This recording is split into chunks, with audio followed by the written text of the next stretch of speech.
Hello, this is Stories from Earth. Welcome to my place. Today we're reading Memoirs of a Country Doll, written by herself, by Mary Curtis. Chapter 4, Emma's Cousin, My Next Mamma. Next day Emma dressed herself very neatly and rode over to her cousin's, which was about 5 miles from her father's house.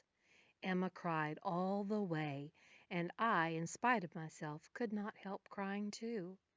At last we arrived at a very splendid mansion house where Emma's cousin lived. Her aunt was very glad to have Emma come, and Celeste was very much pleased with her doll, although she said she was almost too old to have a doll. By and by Emma went home, and I was left in the hands of my new mamma. She then called her brother Maximilian Belmont to see her doll, which he thought was very pretty indeed.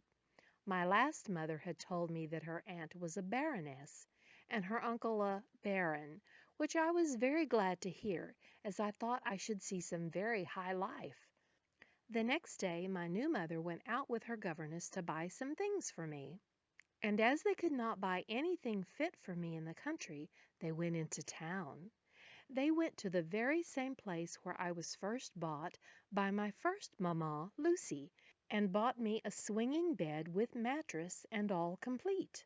Also a tea set, bureau, piano, a set of parlor furniture, and a most beautiful bracelet, necklace, ring, and a pair of earrings.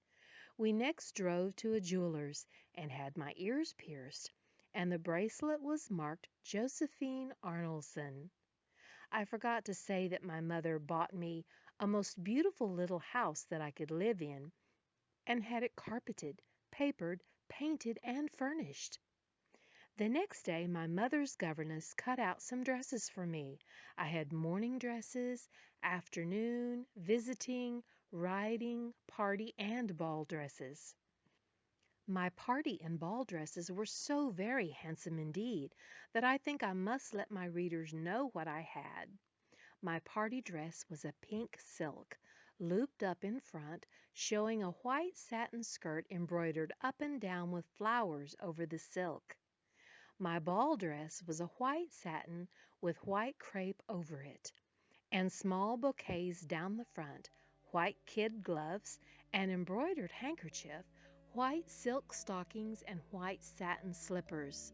Also, a most beautiful wreath of orange flowers and forget-me-nots for my hair, for I had real hair which curled.